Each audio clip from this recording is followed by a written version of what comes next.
he can discuss DeShone Kizer. Last week, Notre Dame head coach Brian Kelly ruffled some feathers when he said his former QB should have stayed in college rather than turning pro as a redshirt sophomore. Today, Kizer had a chance to respond to Kelly's comments. Here's what he had to say. Quite frankly, DeShone, I didn't like him. Yeah, Jordan, quite frankly, you know, the way that the media pushed this and you know, took it down this completely negative path, and what you could be, you know, interpreted that way, I took it as truth. I took it as reality. Now, timing's everything on the comment, and, you know, obviously as my name continues to grow, as we get closer to the draft, anything and everything that looks negative is going to be portrayed as negative. But for me, it's honestly the truth. I mean, I have 2 more years available. I'm only 21 years of age. There is a lot of growth for me. There's a lot of growth for everyone in this draft. There's a lot of guys out there who have to make big adjustments as they move into the NFL, and I know it. All right, B-Mac kind of in a way backed up the comments that his coach Brian Kelly made. Said, well, yeah, of course, I'm a young kid. I still have a lot of room to grow, but my time is to do that growing in the NFL. What do you think of how Kizer responded? Well, you know, I appreciate and I respect DeShone Kizer and his loyalty for his coach. Okay.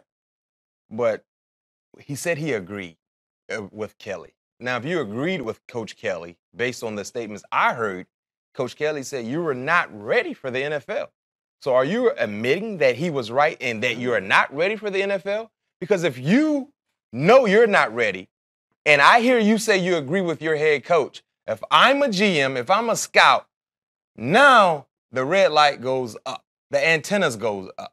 Because I want a guy that's ready to take on this challenge of the NFL.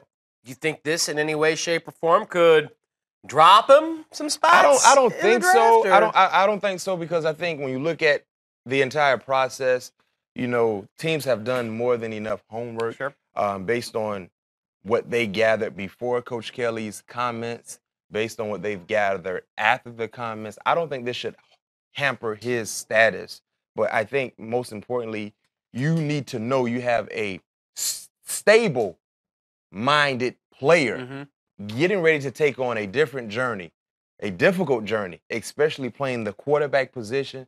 You need to have a guy that can handle anything, not just from the athletic standpoint, but from the mental game. Where do you have him finally as far as the quarterbacks in this draft? Of course, Deshaun Watson, Mitchell Trubisky, Patrick Mahomes has garnered some steam down the stretch here. You know, when you look at all the quarterbacks that will be available for me, there's not one quarterback that I can see. Got to have this guy. You know, but if I have to answer that question in a top 3, I would have DeShone first, Kizer second, Trubisky third. Okay, so Deshaun Watson, then DeShone Kizer, Mitchell Trubisky, according to our Bryant McFadden.